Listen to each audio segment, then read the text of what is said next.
350 বছর চলছে বর্তমানে। সেই সময়তে আমাদের পুজো শুরু হয়, কিন্তু আমাদের পুজো যে স্টার্ট হয়েছিল, স্বপ্ন পেয়েছিলেন আমাদের পূর্বপুরুষ এবং ভিক্ষা করে পুজো হয়েছিল। এবং আমাদের মাকে বেদিতে স্থাপন করা হয়েছিল 6টা থেকে রাত 10টার মধ্যে।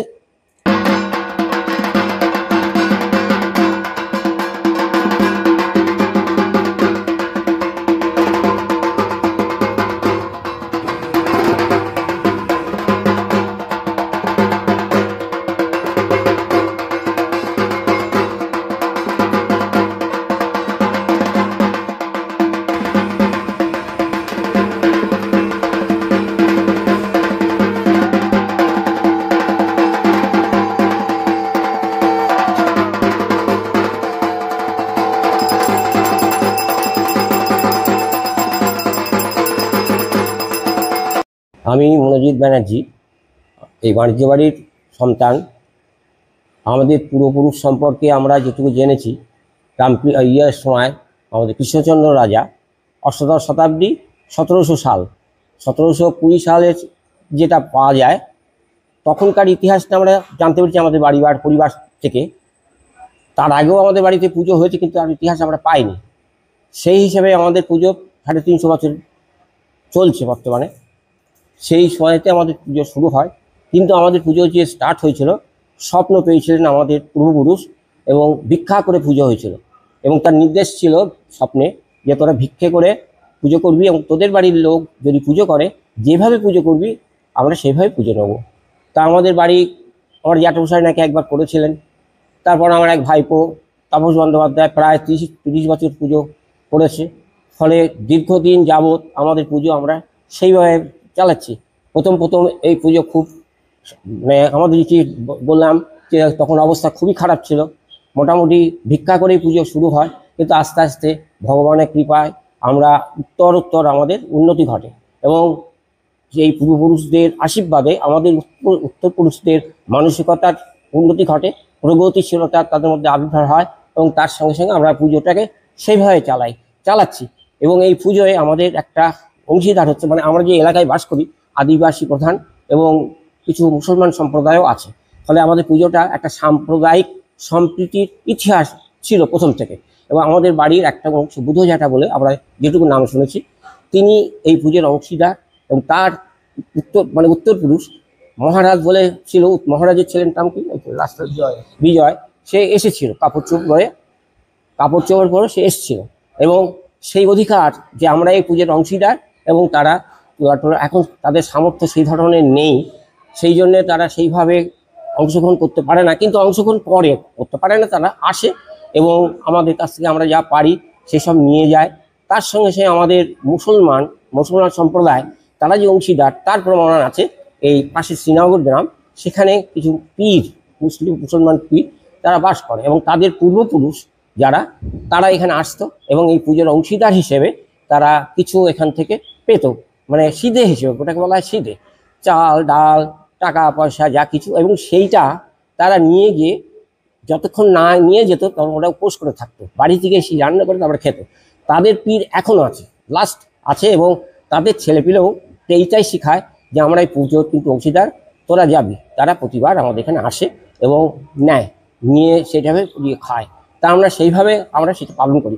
এই ভাইপোরা পুজোর সঙ্গে অংশীদার, এবং এরা পুজোটাকে আমরা এরাভাবে যতটা পেরেছি তার চেয়ে অনেক ভালোভাবে এরা করে। আমরা এইভাবে পারিনি। মাটিতে বসে খাওয়ানো হতো কলার পাতায়, যেটা আগেকার ছিল। সেইটা যত দিন যাচ্ছে তত তো মানুষ উন্নত হচ্ছে, চিন্তাধারার উন্নতি ঘটছে, এবং মানুষের পোশাক পরিচ্ছদ এগুলোর উন্নতি ঘটছে, তার সঙ্গে সেই চিন্তাধারার উন্নয়ন ঘটছে। সেইভাবে তাদের আবার আয়োজন করে, সেই ফুল প্যান্ট পরে যাতে মানুষ সম্মানের সূচক বসতে পারে, সেই আয়োজনটা হয়। এবং খাওয়া দাওয়ার ক্ষেত্রে যে ধরনের খাওয়া আমরা দিতাম, খিচুড়ি, ওই লাবড়া, এই ভোগ হিসাবে সেটা আমরা খাওয়াতাম। তারপরে আস্তে আস্তে দৃষ্টিভঙ্গির পরিবর্তন ঘটে, করতে করতে এরা তার সঙ্গে সঙ্গে পোলাও, মানে মাছ, এসব, মানে আমাদের 3টে ভোগ হয়। একটা হচ্ছে প্রথম ভোগ হয় কালী না, প্রথম হচ্ছে লক্ষ্মীর। দীপান্বিতে লক্ষ্মী পুজো হয়, বছরে আর কোনো সময় লক্ষ্মী পুজো হয় না। সেই পুজো হয়ে যাওয়ার পর কালীর পুজোয় বসে, কিন্তু শিবের ভোগটাও নিরামিষ হয়। আর কালীর ভোগটা শাক্ত মতে যেহেতু হয় পুজোটা হয়, সেই হেতু কালী তো মাংস মাছ এসব পেঁয়াজ ছিল, সেই জন্য মাছ মাংস দিয়েই ভোগটা হয়, কিন্তু মাংসটা এখন হয় না। আমাদের মাছ এবং আমাদের পুকুর আছে, সেই পুকুরের মাছ সেই ওঠে এবং সেই মাছ সবাইকে বিতরণ করা হয়, মানে যারা খেতে আসে। আমরা কিন্তু সেই গ্রহণ আগে করি না, আমরা বিভিন্ন লোককে খাওয়ানোর পর, মানুষ এখানকার লোক খাওয়া দাওয়ার পর আমরা তার থেকে গ্রহণ করি। মানে আমাদের বাড়ির মানসিকতা হচ্ছে, আমাদের বাড়ির ছেলেমেয়ে সবাই আমরা কিন্তু ব্যস্ত থাকি, যারা আসে প্রচুর, মানে না বললে বিশ্বাস করা যাবে না যে এত লোক হয়, তারাই আসে এবং তারা প্রসাদ গ্রহণ করে পরে, এবং তারা সন্তুষ্ট গিয়ে বলে যে এত বড় বাড়ি, এত লোকজন, কিন্তু কিছু চিৎকার নেই, হইহট্টর নেই, কত সুষ্ঠুভাবে পরিচালিত হয় এবং তারা অংশগ্রহণ করে তৃপ্ত হয়। তার সঙ্গে একটা জিনিস, প্রচুর ডালা পড়ে, প্রচুর এখানে ডালা পড়ে, শুধু তাই মানসিক করা ডালা, এবং সেই ডালায় সেই যারা উপসী থাকে তাদেরও কিন্তু আমরা একটা ব্যবস্থা করি। একটা পাতায় আগে ডাবের জল টল দেওয়া হতো, সেটা এখন ডাব তো পাওয়াই যায় না। তার সঙ্গে সে জলের বোতল, এবার দেখলাম নতুন সংযোজন, জলের বোতল, মিষ্টি, তাছাড়া ফলতল, এইসব দিয়ে একটা বেশ ভালো একটা বসি যারা তাদের সেটাকে ব্যবস্থা করা হয়, তারা খায়, প্রত্যেককে দেওয়া হয়। তারপরে তারা ওখানে খেবে। শুধু তাই নয়, খায় যে ওখানে, তারা কিন্তু শুধু খেয়েই থাকে না, তারা বাড়ির জন্য নিয়ে যায়। মানে আমরা যে অ্যারেঞ্জমেন্ট করে খেলো, তারপরে অনেকে এসে হয়তো লজ্জা পায় বলতে, কানে কানে বলে চিকেন পাওয়া যাবে, হ্যাঁ পাওয়া যাবে, এরকমভাবে। এখানে না, গোবরডাঙ্গা থেকে এসছে পুজো দিয়ে স্বপ্ন পেয়ে মানসিক করেছে, এখানে পুজো দিয়ে গেছে, ইতিহাস আছে। রানাঘাটে একটা পরিবার, তারা হঠাৎ দেখি তাদের পরিবারের অনেকে শিক্ষিত পরিবার, কলেজের প্রফেসর, এরকম মানে খুবই উন্নত ধরনের। তারা দেখছি হঠাৎ থেকে আমরা নিমন্ত্রণ করি, এসে দেখছি যে মামা আমরা মানসিক করছি, তা এই করলাম। পরের বছর সেই মানসিক খুলেছে এবং তারা আসে, প্রতিবাদী অংশগ্রহণ করে। আমি এক গতবার করে নেমন্তন্ন করলাম, তা বললো মামা আমাদের নেমন্তন্ন করতে হবে না, ও তোমাদের বাড়ি পুজোতে আমরা এমনিই যেতে বাধ্য। যার কারণ আমাদের যেটা করেছিলাম মানসিক, তাতে আমরা তৃপ্তি লাভ করেছি, মানে সার্থক হয়েছি। এখানে দণ্ডি খাটা হয়, একটা ভালো বাঁধানো হয়েছে কটের ঘাটটা, ওইখানটায় আমার এক ভাইপো বাঁধিয়ে দিয়েছে, ওখানে স্নান করে দণ্ডি খেটে এখানে আসি।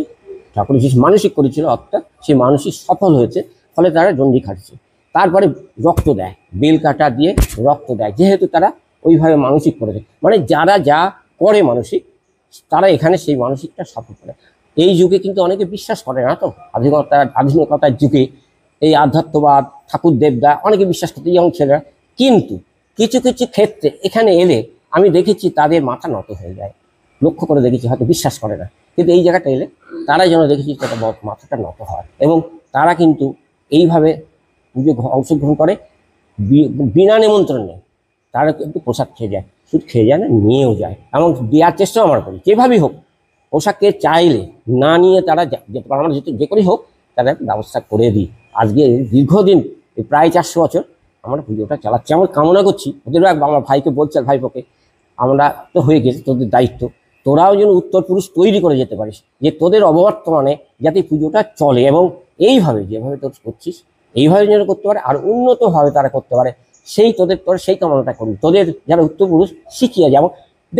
এখানে দেখলাম আমাদের ছেলেপিলেরা ওই বসে আছে, তোমার বন্ধু, তারপরে এরকম যারা সবাই কিন্তু উপসী থাকে, অবাক লাগবে, কেউ বিশ্বাস করতে পারবে না, এরা অধিকাংশই উপসী, কিন্তু উপোস করেও তারা কিন্তু কেউ ঘরে শুয়ে থাকে না, বসে থাকে না, অংশগ্রহণ করে। আমার ভাইপো কাল বলছিল, কাকা এরকম সবাই উপোস করলে কাজটা করবে কে? আমরা দেখ, এরা কাজ করবে, এরা কাজে কেউ কিছু হয় না, সেই উপোসে বোঝা যাবে না উপোস করেছে। আমিও নিজে উপোস ছিলাম, এবং আমার এই ভাইপো, আমি কিন্তু লাস্ট পর্যন্ত এখানে প্রায় আমার 79 বছর বয়স আমি প্রেজেন্ট ছিলাম, যে লোকজন যাতে খেতে পায়।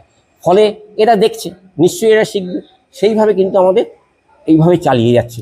আমরা কামনা করি এটা হোক, এবং চারিদিকে বলি মানুষ এসো, আমরা তাদের আপ্যায়ন করার চেষ্টা করি। পথ তো খুব সুবিধে, যদি এখানে আছে আমরা বনগাঁ সাব ডিভিশন, গোপালনগর থানা, মেয়েদের বাজার আছে, ওখান থেকে বাসে নেবে, টোটো, অটো, সব রকম ব্যবস্থা আসা যায়। এলে আমাদের বাজারের মালিকও আমরা। এই বাজারে নেবে, বাণিজ্য গাড়িগুলো মেয়েদেরকে বললে, বাণিজ্য গাড়ি বললে দেখিয়ে দেবে। এখানে পুজো হয় বুড়ো মার পুজো, এটা সবাই জানে, বুড়ো মার পুজো এখানে দেখিয়ে দেবে। কোনো আসার সহজ পথ আছে, বাজারে নামলেই, বা এই তো বাজার, এখান থেকে আমাদের এখানে আসা যাবে। শুধু বাজারে নামলে দেখা যাবে সারি সারি লোক ঢুকছে, ও জিজ্ঞেস করতে হবে না, ওইখানেই আসছে। ফলে তারা যে কোনোভাবে যে কোনো জায়গার থেকে ওই মেয়েদের নেবে, বা বেলেই নেবে, বেলে থেকেও আমাদের বাড়ি আসে, বা মেয়েদের থেকেও অনেক জায়গার থেকে লোক এখানে আসে প্রসাদ গ্রহণ করার জন্য। তা আসার পথ কোনো অসুবিধা নেই। এটা হ্যাঁ, প্রতিমা বিসর্জন হয়ে যাওয়ার পর যেহেতু আমাদের মন্দিরটা ফাঁকা থাকে, সেই জন্যে আমাদের এই যে বেদি, সেই বেদিতে আমাদের পরিবারের সদস্যরা সকালে এবং সন্ধ্যাবেলায় এখানে ফুল বেলপাতা ধূপকাঠি দিয়ে ঠাকুরের কাছে পুজো নিবেদন করে। পাশাপাশি অনেকেরই মানত থাকে, বিভিন্ন পাড়ার লোকজন বা বাইরের থেকে তারাও এসে মায়ের মন্দিরে তাদের ইচ্ছা প্রকাশ করে তারা পূজা দেয়। নমস্কার, আমার নাম সুব্রত বন্দ্যোপাধ্যায়। আমি এই পরিবারেরই ছেলে। আমাদের পুজোর যে সময়সূচি, যেটা 20শে আশ্বিন 1432 মঙ্গলবার, ইংরেজি 7/10/2025, প্রতিপদ 9টা 33 মিনিট থেকে বুধবার 7টা 20 পর্যন্ত। মায়ের পাটে সিঁদুরদান হয়েছে 9টা 33 মিনিট থেকে 12টা 53 মিনিট। আমাদের মাকে বেদিতে স্থাপন করা হয়েছিল 6টা থেকে রাত 10টার মধ্যে। চতুর্দশী গিয়েছে অমাবস্যা পড়েছে 2:57 মিনিট থেকে মঙ্গলবার বিকেল 4টে 26। আমাদের মা লক্ষ্মীকে স্থাপন করা হয়েছে বিকেল 4টে। মা লক্ষ্মীর পুজো 5টা 5 মিনিট থেকে 6টা 41 মিনিটের মধ্যে শেষ করা হয়েছে। তারপরে আমাদের মাতৃপূজা শুরু হয়েছে সন্ধ্যা 7টা থেকে। আমাদের হাঁড়ি কাঠের পুজো হয় রাত্রির 8টায়, এবং আমাদের যে সমস্ত পুজো পড়ে, অর্থাৎ যারা মানত দেয়, সেই মানতকে উৎসর্গ করা হয় 8টা 15 মিনিট থেকে। ভোগ নিবেদন হয় রাত 8টা 30 মিনিটে, এবং অগণিত ভক্ত যারা উপোস করে থাকে তারা অঞ্জলি দিয়েছে রাত 10টায়, রাত 9টায়। আর হোম হয়েছে রাত্রি 9টা 30 মিনিটে। বিসর্জন হবে আমরা বিসর্জন দিই 11টা 47 মিনিটের মধ্যে দেব। আজকে 11টা 47-এর মধ্যে আমরা বিসর্জন। সেই লক্ষ্মী তোলা হবে। লক্ষ্মী তোলা হবার পর তারপরে আমাদের একটু নিজেদের সব নাচানাচি আছে, এবং আমরা করব, এই প্রতিমাকে আমরা আমাদের সামনের মাঠে রাখবো। সেখানে একটু নাচ গান সব হবে। তারপরে আমরা একে একে গাড়ি করে আমরা আমাদের প্রতিমা বাজারের পাশেই আমাদেরই পুকুর আছে, সেই পুকুরেই আমরা নিরঞ্জন দেবো। আমরা আবার সব দল বেঁধে বাড়ি ফিরে আনি। এখানে এসে পুরোহিত মশাই আমাদেরকে শান্তির জল দেবে। তারপরে সকলের মধ্যে একটা মিষ্টি মুখ করা হয়। যে যার মতন আবার প্রত্যেকে প্রণাম করে বয়স্কদের, গুরুজনদের। তারপরে আমাদের রাত্রিবেলায় আবার সব যৌথভাবে খাওয়া দাওয়া চলে। এবং ঠিক তার পরের দিন যদি ভাতৃদ্বিতীয়া পড়ে, তাহলে ভাতৃদ্বিতীয়া করে রাত্রিবেলায়। এবার যেহেতু ভাতৃদ্বিতীয়া একদিন পরে পড়েছে, সেই জন্য আগামী দিন আমাদের পরিবারের যারা সদস্য তাদের নিয়ে একটা সাংস্কৃতিক সন্ধ্যা হবে। 4 ঘন্টার একটা প্রোগ্রাম হবে, ঠিক রাত্রি 7:30 থেকে একদম 11:30 পর্যন্ত। কালী পুজো আমরা একদম শেষ পর্বে এসেছি। এইখানে দাঁড়িয়ে আমরা সবাইকেই আমন্ত্রণ জানাবো, একদম সর্বস্তরের মানুষকে, যাতে আগামী বছর এইভাবে প্রত্যেকটা মানুষ এসে আমাদের এই পুজোকে আরও বেশি সাফল্যমণ্ডিত করে। আমরা ব্যানার্জি পরিবারের পক্ষ থেকে এই কামনা আমরা সর্বস্তরের মানুষের কাছে রাখছি।